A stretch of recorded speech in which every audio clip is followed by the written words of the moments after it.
कधी कधी बाय म्हणणं खूप कठीण असतं, कारण तिथेच राहण्याची इच्छा असते. काय ते सांगते. त्याआधी सकाळी आज लवकर आवरलं आणि आधी अर्णवला रेडी केला आणि मग मी रेडी व्हायला घेतलं. आणि आता माझा मुलगा बघा किती इंडिपेंडेंट झालाय, स्वतःच आवरतो.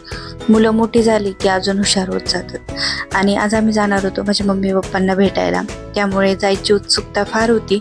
त्यामुळे पटकन रेडी झाले. तसं माझं माहेर अहिल्यानगर आहे. पुण्यावरनं जायला साधारणतः 3 तास लागतात, त्यामुळे 1 डे ट्रिप होऊन जाते. तुमचं माहेर कोणतं आहे मला कमेंट करून नक्की सांगा.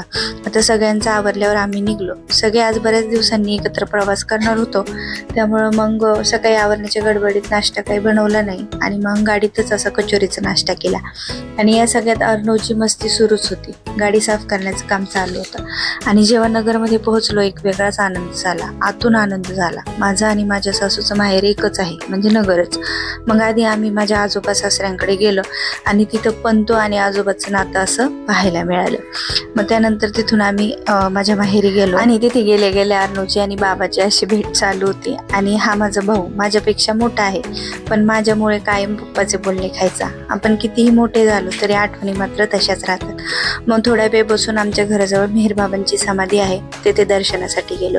येथे आल्यावर इतकी शांतता असते की खूप रिलॅक्स वाटतं. आणि बाबा स्वतः म्हणतात, शांततेतच खूप साऱ्या गोष्टी बोलल्या जातात. लहानपणापासून जेव्हा पण इथे येते ना, तेव्हा मनाला माझ्या खूप शांती मिळते आणि हिंमत मिळते. तुम्हाला या ठिकाणाबद्दल काही माहिती आहे का आणि तुम्ही इथे कधी आला आहात का मला कमेंट करून नक्की सांगा. छान दर्शन घेतलं आणि मग परत घरी आलो. सगळ्यांनी मिळून छान जेवण केलं आणि मग रिटर्न यायची वेळ झाली. आणि मम्मीला बाय करताना मन मात्र जड झालं. यायची इच्छा तर नव्हती, पण जबाबदाऱ्या इकडे आहेत त्याही पूर्ण करायच्या, त्यामुळे आम्ही परतीच्या प्रवासाला निघालो. आजचा हा दिवस खरं तर प्रवासाचाच होता. कसा वाटला आजचा व्हिडिओ मला कमेंट करून नक्की सांगा. चला भेटूया नेक्स्ट ब्लॉगमध्ये. तोपर्यंत बाय.